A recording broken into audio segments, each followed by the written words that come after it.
नमस्कार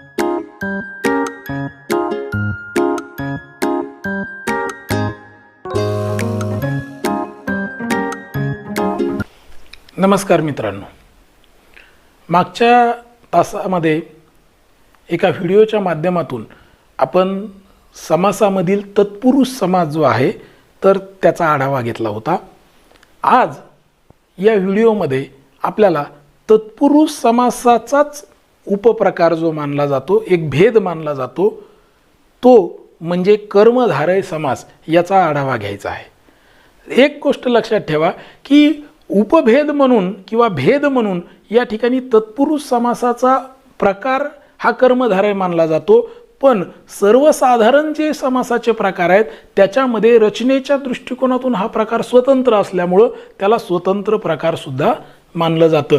परीक्षेमध्ये प्रश्न कसा येतो यावर तुम्ही उत्तर द्यायचं आहे, कारण परीक्षेमध्ये जर प्रश्न आला की पदाच्या प्रधानतेवरून या ठिकाणी समासाचे प्रकार किती, तर तुम्ही 4 मानायचे, तिथं कर्मधारय येणार नाही. पण समासाचे सर्वसाधारणपणे किती प्रकार पडतात असा जर प्रश्न विचारला तर तिथं 6 जर ऑप्शन असेल तर आपल्याला 6 लिहायचं आहे, कारण त्याच्यामध्ये कर्मधारय समास नावाचा समास येतो. पदाची प्रधानता ही यामध्ये सुद्धा तत्पुरुष समासासारखी आहे, म्हणून याला तत्पुरुष समासाचा उपप्रकार किंवा प्रकार मानला जातो कर्मधारयला, आणि कर्मधारयचा उपप्रकार म्हणून द्विगु मानला जातो. तर या पद्धतीने आपण लक्षात ठेवायचं. प्रश्न कसा येतो याच्यावर बऱ्याचशा गोष्टी डिपेंड आहेत की प्रश्न कसा विचारला जातो परीक्षेमध्ये, यावर उत्तर आपलं अपेक्षित आहे. सांगायचा अर्थ असा आहे मित्रांनो की या समासामध्ये, कर्मधारय नावाच्या समासामध्ये सुद्धा दुसरं पद महत्त्वाचं असतं. म्हणजे बऱ्याच वेळेस परीक्षेमध्ये प्रश्न येतो की कोणत्या समासामध्ये दुसरं पद महत्त्वाचं असतं. आपण डोक्यात ठेवलेलं असतं तत्पुरुष समासामध्ये महत्त्वाचं असतं, आणि तिथं तत्पुरुष समास ऑप्शन नसेल आणि जर कर्मधारय ऑप्शन असेल तर आपल्याला काय वाटतं की इथं नाहीच आहे, तत्पुरुष समास ऑप्शन नाही आहे, म्हणजे कर्मधारयमध्ये नाही, किंवा कर्मधारय समासामध्ये कुठलं पद महत्त्वाचं असतं असा जर प्रश्न विचारला तर तुम्ही काय करता, तत्पुरुषमध्ये दुसरं पद असेल आहे म्हणल्यावर कर्मधारयमध्ये पहिलं असेल, असा एक विचार आपल्या डोक्यामध्ये येतो. त्याच्यामुळे एक लक्षात ठेवायचं, तत्पुरुष समासातही दुसरंच पद महत्त्वाचं आहे आणि कर्मधारय समासामध्ये सुद्धा दुसरंच पद महत्त्वाचं आहे. म्हणजे कर्मधारय समासामध्ये दुसरं पद महत्त्वाचं असतं.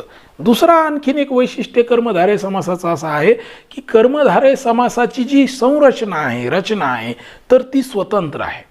रचनेच्या दृष्टिकोनातून हा स्वतंत्र प्रकार आहे. बघा, रचना अशी असते की कर्मधारय समासामध्ये पहिलं पद हे विशेषण असतं आणि दुसरं पद हे नाम असतं. म्हणजे कर्मधारय समासाचं वैशिष्ट्य काय आहे तर पहिलं पद विशेष. आता तत्पुरुष समासाचं तसं आहे का?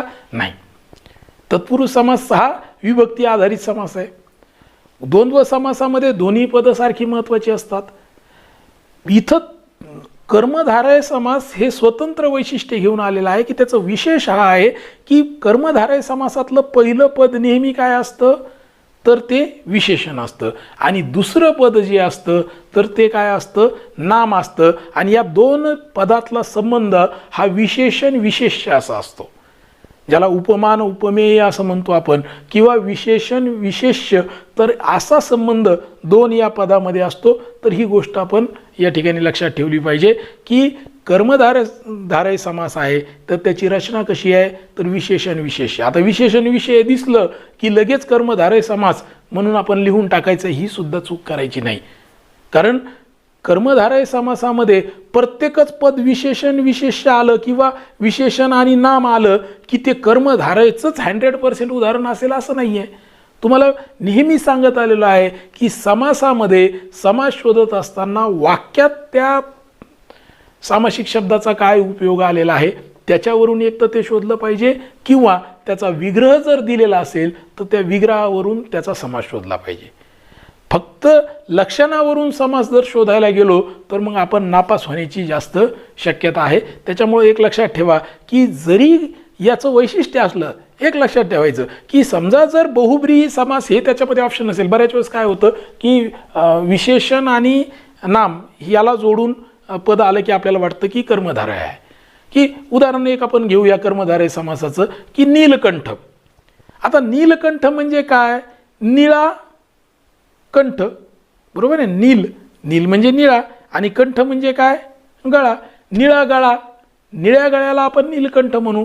पण वाक्यामध्ये जर पार्वतीने नीलकंठास वरले अशा पद्धतीचं वाक्य असेल तर इथं निळ्या गळ्याला वरले का? नाही. नीलकंठ हे विशेषण आहे. कोणाचं? शंकराचं. आणि विशेषण जिथं येतं तर तिथं कुठला भाग येतो? तिथं बहुब्रीही समास येतो. आणि बहुब्रीही समासाचं ते उदाहरण ठरतं. म्हणून नीलकंठ या शब्दामध्ये जर आता परीक्षेत असं विचारलं असेल की नीलकंठ या शब्दामधला समास कोणता आणि तिथं बहुब्रीही दिलेलंच नसेल तर डोळे झाकून कर्मधारय लिहायचं. त्याच्याबद्दल काहीच वाद नाही, कारण रचना ही कर्मधारयाची आहे. अर्थप्रधान म्हणून बहुब्रीहीकडे ते जातं जर अर्थाच्या दृष्टिकोनातून ते बदल झाला तर, किंवा अर्थाच्या दृष्टिकोनातून काय विचारलेलं आहे याच्यावरून बऱ्याचशा गोष्टी या ठिकाणी अवलंबून आहेत.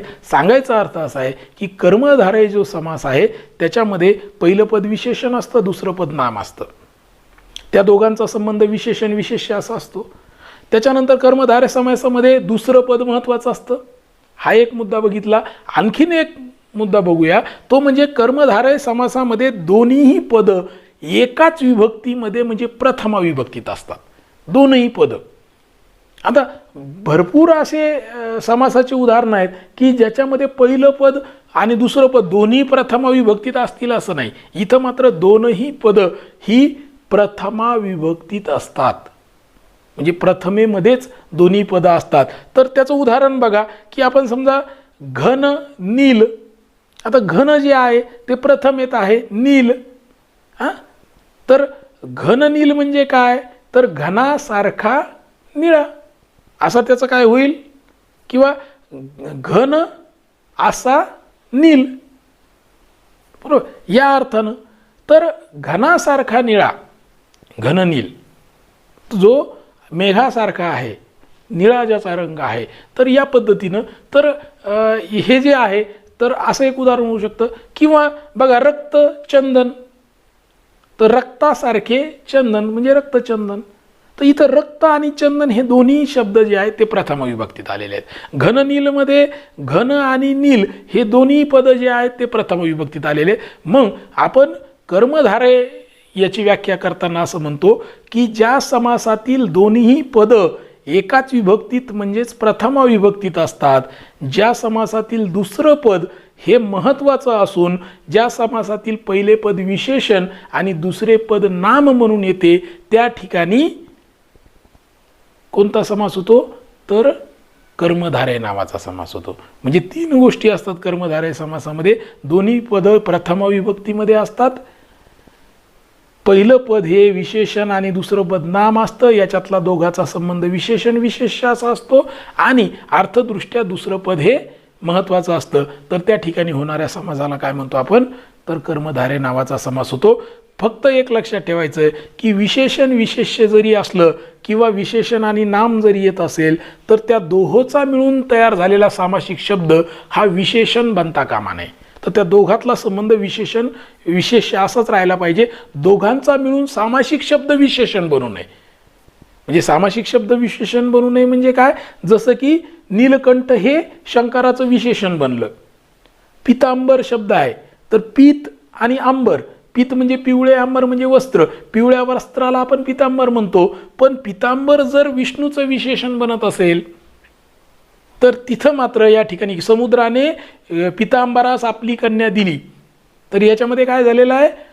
पितांबर म्हणजे विष्णूला दिली, पितांबराला पिवळ्या वस्त्राला दिली नाही. तर इथं लक्षात ठेवायचं आहे की ते विशेषण घडता कामा नाही. विशेषण झालं तर तो बहुब्रीही समास असतो. इथं विशेषण विशेष्य असाच त्याच्यामधला संबंध राहायला पाहिजे. काही उदाहरण घेऊया. छोटं भाग आहे या, तर काही उदाहरणांना आपण समजून घेऊ. बघा, दोन प्रकारे विशेषण विशेष्य येतात. विशेषण एक तर पूर्वपदी येतं, कधी कधी उत्तरपदी येतं. म्हणजे कर्मधारय समासामध्ये जे विशेषण येतं ते एक तर पूर्वपद म्हणून येतं, कधी पहिला पद म्हणून येतं, कधी कधी ते दुसरं पद म्हणून सुद्धा येतं. म्हणजे पहिला पद नाम येईल, दुसरं पद विशेषण येईल. तर त्या पद्धतीने तर त्याची काही उदाहरणं बघितली तर आपल्याला लक्षात येईल. अगोदर विशेषण जेव्हा पूर्वपदावर येतं, पूर्व विशेषण येतं, सुरुवातीला विशेषण येतं, नंतर नाम, तर त्यावेळेला काय होतं किंवा त्याची उदाहरणं काय आहेत तर ती बघूया. बघा, उदाहरणार्थ आत्ता मी सांगितलं होतं रक्तचंदन. रक्त हे विशेषण आहे चंदनाचं, बरोबर. रक्तासारखे चंदन, चंदन हे नाम आहे, रक्त हे विशेषण आहे, म्हणून त्याचा विग्रह काय होईल? रक्तासारखे चंदन. किंवा नीलकमल, तर नील म्हणजे कसं होईल, नील असे कमल म्हणजे निळे असे कमळ. नील म्हणजे निळे. विग्रह करत असताना मी नील का म्हणायला लागलो, कारण कंसात तुम्हाला निळे टाकायचं तर टाका, पण विग्रह करत असताना समासामध्ये मूळ जे पद आहे तर त्याला बदलायचं नाही, हा नियम आहे की मूळ पदाला भेद करायचा नाही, त्याला पर्यायी शब्द वापरायचे नाही. पर्यायी शब्द हे त्या ठिकाणी टाकून कधीच विग्रह करायचा नाही. नील कमल, नील असे कमल, कंसामध्ये टाका नील कंसात निळे असे कमल, कमल कंसात कमळ, तुम्हाला जसं वाटेल तसं. तर नील असे कमल म्हणजे नीलकमल. तिसरा आहे बघा नीलकंठ. निळा असा कंठ, निळा असा कंठ जो असतो त्याला नीलकंठ म्हटलं जातं.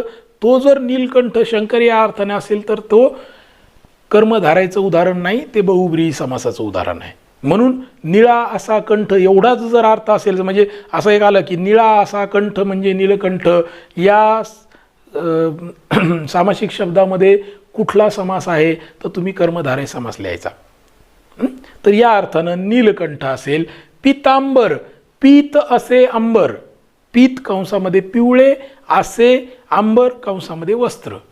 पिवळे वस्त्र जे असतो म्हणजे हे समजून सांगण्यासाठी सांगतो मी, पिवळे वस्त्र, पण विग्रह करताना नाही म्हणायचं की पिवळे असे वस्त्र म्हणजे पितांबर, पीत असे अंबर म्हणजे पितांबर. या अर्थानं म्हणजे विग्रह करताना मूळ जे पद आहेत तर तेच या ठिकाणी आपण घेतले पाहिजे. किंवा कमल नयन, तर इथं काय होईल, कमलासारखे नयन म्हणजे कमल जे आहे तर ते कमल सारखेमध्ये शब्द येईल आणि नयन म्हणजे डोळे हे कमळासारखे, डोळे हे नाम आहे पहिलं, कमल हे काय आहे विशेषण म्हणून आलेलं आहे. म्हणून कमल नयन म्हणजे काय तर कमलासारखे नयन. मेघश्याम, मेघासारखा श्याम, बरोबर आहे ना. श्याम म्हणजे काळा, मेघासारखा जो काळा आहे तर तो, इथं मेघ हे विशेषण आलेलं आहे. काळा हा रंग जरी असला तरी काय आहे तो नाम आहे, काळा हे नाम आहे आणि ते विशेषण म्हणून सुद्धा कधी कधी येतं. काळा हे विशेषण मधून येतं. इथं मेघ श्याम, श्याम म्हणजे काळा आणि मेघासारखा काळा म्हणजे मेघ हे इथं विशेषण आलेलं आहे. मेघश्याम जसा घनश्याम आहे तर घनासारखा काळा असं म्हटलं जातं. पण तेच जर याचं कृष्णाचं जर विशेषण म्हणून आलं तर तिथं मात्र हा समास होणार नाही, तर तिथं बहुव्रीही समास होईल. कर्मधारय समासामध्ये फक्त विग्रह असा असेल की मेघासारखा श्याम, तर तिथं मात्र कुठला समास आहे, कर्मधारय समास आहे. किंवा चंद्रमुख, चंद्रासारखे मुख, तर या ठिकाणी हा कर्मधारय समास आहे. हे पूर्वपद विशेषण आलेलं आहे इथं.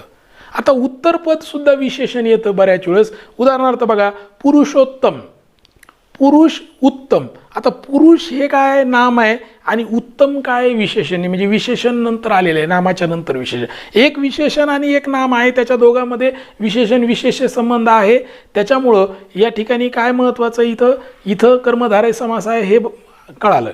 पण उत्तरपद हे विशेषण आलेलं आहे आणि उत्तम असा पुरुष, उत्तरपद जेव्हा महत्त्वाचं असतं किंवा विशेषण म्हणून येतं तेव्हा आपण जेव्हा त्याचा विग्रह करतो तर दुसरं पद आधी घ्यायचं. पुरुषोत्तममध्ये उत्तम आधी घ्यायचं, उत्तम असा पुरुष म्हणजे पुरुषोत्तम. पण हे पुरुषोत्तम नामाचं, रामाचं सुद्धा विशेषण आहे. राम या अर्थानं जर ते विशेषण आलेलं असेल वाक्यामध्ये तिथं मात्र बहुव्रीही समास होईल. तर त्याच्यामुळं पुरुषोत्तम. नरसिंह, आता कसा आहे, सिंहासारखा नर आहे, नरासारखा सिंह नाही आहे. जो नरसिंह आहे तर तो कसा आहे, सिंहासारखा, ज्याचा चेहरा सिंहासारखा आहे आणि बाकीचा नर आहे. मग सिंहासारखा नर म्हणजे नरसिंह. किंवा चरण कमल, कमलासारखे चरण, उलट करायचं मी आधी सांगितलं. किंवा मुख चंद्र, तर चंद्रासारखे मुख. आता चंद्रमुखमध्ये काय येतं, चंद्रासारखेच मुख येतं, पण त्याचाच उलट चंद्रमुख आणि मुखचंद्र हे आलटून पालटून सुद्धा वापरले जातात. तर या पद्धतीनं ज्या वेळेला एखाद्या समासातलं दुसरं पद महत्त्वाचं असेल आणि ज्या समासामध्ये एक पद हे विशेषण असेल आणि दुसरं पद नाम असेल आणि त्या दोहोंमध्ये संबंध विशेषण विशेष्य असा असेल तर त्या ठिकाणी कुठला समास होतो तर कर्मधारय नावाचा समास होतो. हा कर्मधारय समास तत्पुरुष समासाचा प्रकार मानला जातो, पण सर्वसाधारणपणे तो रचनेच्या दृष्टिकोनातून स्वतंत्र असल्यामुळं त्याला स्वतंत्र सुद्धा मानलं जातं. त्याची रचना संरचना जी आहे ती स्वतंत्र आहे. पददृष्ट्या पदाच्या प्राधान्यतेवरून मात्र त्याच्यातलं दुसरं पद महत्त्वाचं असतं, म्हणून तो तत्पुरुष समासाचा एक प्रकार मानला जातो.